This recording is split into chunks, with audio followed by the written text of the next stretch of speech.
నా ప్రాథమిక హక్కులకు కూడా భంగం వాటిల్లకుండా చూసుకోవాల్సిన బాధ్యత నా మీద ఉంది. అందుకే పోలీస్ అధికారులు అడిగారు, ఎక్కడన్నా లిఖితపూర్వకంగా ఇవ్వండి అన్నారు. సో వారు సంప్రదిస్తున్నారు. నేను ఇక్కడ కేవలం ఇవాళ ఏసీబీ ఏం ఇన్ఫర్మేషన్ కాదు, నన్ను వాళ్ళు అడుగుతున్న ఇన్ఫర్మేషన్ మొత్తం గవర్నమెంట్ దగ్గర ఉంది. నేను తీసుకున్న నిర్ణయం ఏదన్నా ఉంటే మినిస్టర్గా తీసుకున్నాను, గవర్నమెంట్గా తీసుకున్నాను. అట్లాంటప్పుడు నా దగ్గర ఉన్నదని సమాచారం అనేది అపోహపడుతున్నారు, అదంతా మీ దగ్గరనే ఉంది. ఈ వాదనంతా కూడా నేను ఆల్రెడీ కోర్టులో చెప్పాను. కోర్టు ఆల్రెడీ తీర్పు రిజర్వ్ చేసి హైకోర్టు మీద ఉన్న గౌరవంతో, చట్టాల మీద ఉన్న గౌరవంతో, రాజ్యాంగం మీద ఉన్న గౌరవంతో నేను ఇక్కడికి వచ్చానని చెప్పాను. వారు మరి ఏ కారణం చేతనో నా లాయర్ నాతో రాకూడదు అంటున్నారు. మరొక పౌరుడిగా నాకు నా లాయర్ను వెంటబెట్టుకుని విచారణలో భాగస్వామ్యం చేసే అధికారం నాకు ఉందని నేను అనుకుంటున్నాను. లేదు అని వారు అంటున్నారు. భారత రాజ్యాంగం నడుస్తుందని నేను అనుకుంటున్నా. కాదు రేవంత్ రెడ్డి రాజ్యాంగం మాత్రమే ఇక్కడ నడుస్తుంది తెలంగాణలో వాళ్ళు అంటున్నారు. చూడాలి మరి వాళ్ళు ఏం చెప్తారు. మీరు ముందుగా ఇన్ఫార్మ్ చేశారా అడ్వకేట్స్? వాళ్ళు హైకోర్టు తీర్పు రిజర్వ్ చేసిన తర్వాత హైకోర్టులో చాలా గంటల వాదనలు వాళ్ళు వినిపించారు ఏసీబీ తరఫున. ఇవాళ ఇవి కొత్తగా మళ్ళీ ఇప్పుడు శోధించేది సాధించేది లేదు. చెప్పాల్సింది కూడా చెప్పకుండా ఇక్కడేదో హడావుడు చేసి నిన్న రైతు భరోసా ఎగ్గొట్టారు కాబట్టి రైతు భరోసాను తప్పించుకోవడానికి 2 రోజులు మీడియాలో ఈ డ్రామా నడపాలని రేవంత్ రెడ్డి గారు అనుకుంటున్నారు. దీనికి మేము బాధపడం. రేవంత్ రెడ్డి గారు ఏమనుకున్నారు, 15,000 ఇస్తానని చెప్పి 12,000 ఇచ్చిన విషయము ప్రజలకు గుర్తుంది. మీరు ఎన్ని డ్రామాలు చేసినారు. మాకు ఇంకో సమాచారం కూడా ఉంది. నేను ఇక్కడికి రాగానే కావాలని కేటీఆర్ ఇంటి మీద రైడ్స్ అని చెప్పి అక్కడ రైడ్లు చేయించాలని ఆలోచన చేస్తాం. పర్వాలేదు, ఇవన్నీ డ్రామాలు మాకు తెలుసు. మీరు ఎన్ని డ్రామాలు చేసినా రాష్ట్ర ప్రజలకు నేను చేసే విజ్ఞప్తి ఒకటే, 420 హామీలు ఏవైతే రేవంత్ రెడ్డి ప్రభుత్వం ఇచ్చిందో అది అమలు చేసేదాకా కొట్లాడదాం. కేసులు ఎన్ని పెట్టినా, మీడియా మేనేజ్మెంట్ పాలిటిక్స్ ఎన్ని చేసినా భయపడాల్సిన అవసరం లేదు, బాధపడాల్సిన అవసరం లేదు.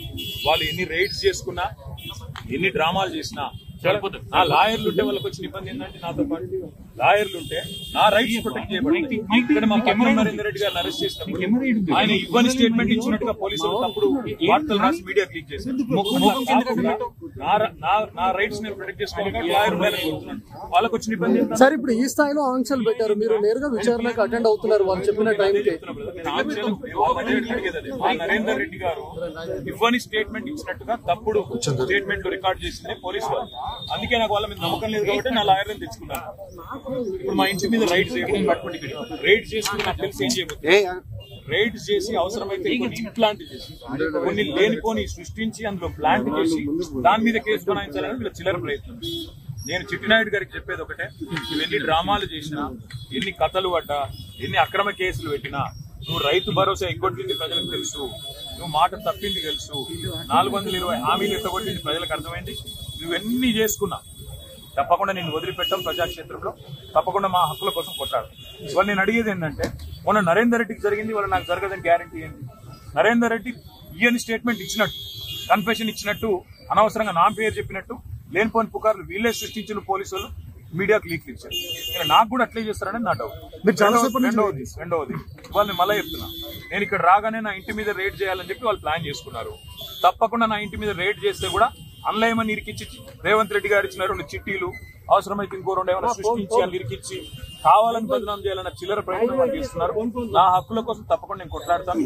న్యాయవాదుల సమక్షంలో ఎంక్వైరీ చేయాలని కోరుతున్నాను. తప్పే చాలా సేపటి నుంచి వెయిట్ చేస్తున్నారు, ఇంకెంతసేపు వెయిట్ చేస్తారు, ఏమని చెప్తున్నారు? 5 నిమిషాలు చూసిన తర్వాత మరి పోలీసులు సహకరించకపోతే నా దారి నేను అంటే ఇప్పటివరకు అయితే ఏం చెప్పట్లేదు పోలీసు వాళ్ళు. మరి లిఖితపూర్వకంగా ఏం చేయట్లేదు, కానీ వాళ్ళు ఫోన్లు వాళ్ళు ఏదో మాట్లాడుతున్నారు పైకి.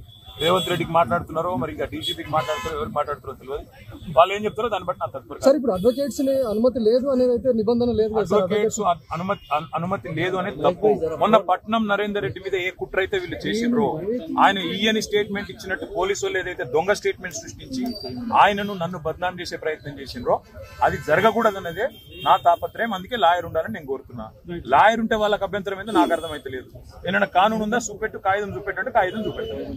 Subscribe to please do subscribe to please like, share and subscribe to Top Telugu TV. Top Telugu TV.